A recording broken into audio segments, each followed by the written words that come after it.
TSA agents harassed my next guest about the cash he was carrying at the airport, which were contributions to the Campaign for Liberty, which he works for.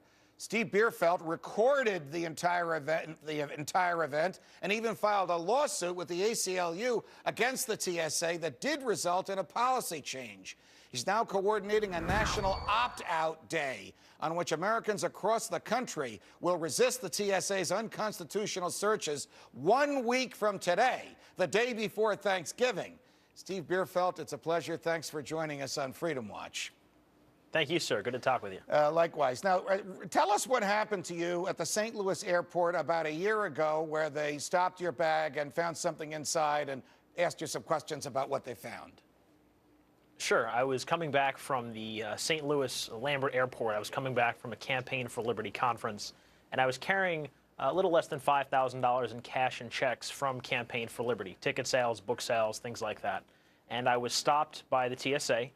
They had taken my metal cash box, which was carrying the cash, out of the conveyor belt, and they said, "What are you doing? Where are you going? How did you get this money?" And we basically had a back and forth for about a half an hour.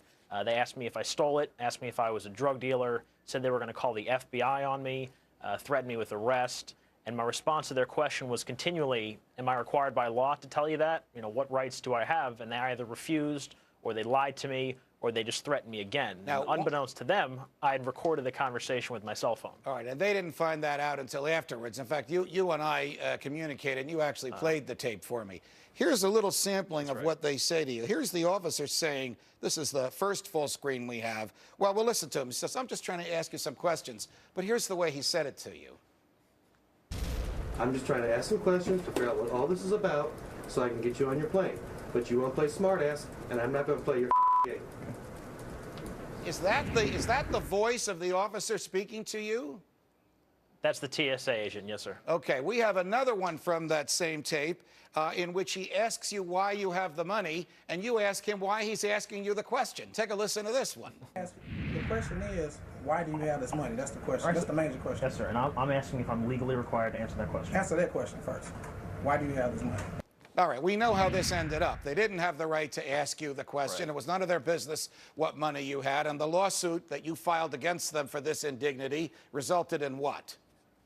It resulted in a policy change. I actually filed a lawsuit against the TSA, against the Department of Homeland Security. The official court case is Bierfeldt v. Napolitano, no relation, Janet Napolitano, head of the DHS.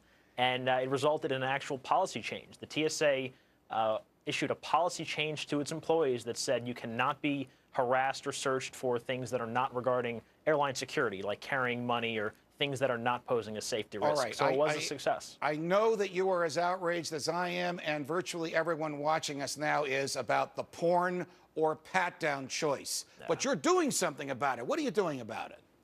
Yeah, well, there's a bunch of people that are very upset with it. And one of the groups that I'm working with is two gentlemen who founded the National Opt-Out Day on the 24th, day before Thanksgiving. You can go to wewon'tfly.com, and it's individuals who are basically putting a stand against the TSA and saying, we're not going to allow these pornographic machines. We opt out of them, and we're going to cause a scene at these airports. We're going to educate people on how horrific they are, really, and we want people to be aware of how bad the screening machines are and how bad these enhanced pat-down procedures are as well. So the government will be put to the test by the civil disobedience of ordinary Americans on the busiest flying day of the year, 1 week from today, Wednesday, November 24th.